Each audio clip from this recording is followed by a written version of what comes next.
Listen, I love Allen Iverson. The man's a legend, but he's wrong about this. He's wrong about this.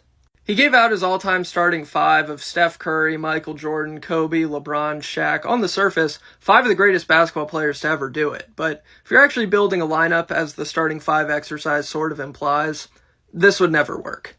When putting together a lineup, you want there to be synergy. You want the pieces to fit together. And the glaring issue I see here is Michael Jordan and Kobe Bryant are functionally redundant. It boils down to the fact that for MJ and Kobe, their skill set and the role that they occupy for a basketball team is too similar to the point that it doesn't make sense to have them on the floor at the same time.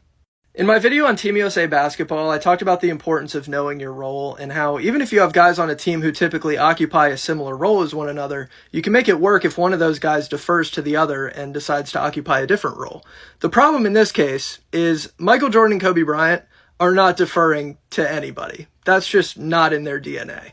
If you want to get really hypothetical, I think there's a pretty good chance that if Michael Jordan and Kobe Bryant were ever on the same team, they probably would have hated each other. Admittedly, I am a little bit lower on Kobe Bryant than most people in all-time discussions, but this is a completely separate question from whether he's a good enough player to be in an all-time starting five. I think in a vacuum, you can absolutely justify that, and maybe in this case, the argument is just they would figure it out.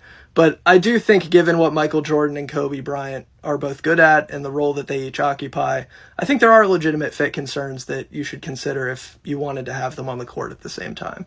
But I don't know. Let me know if you guys think Allen Iverson got it right or if you would replace one of these guys and who you would replace them with.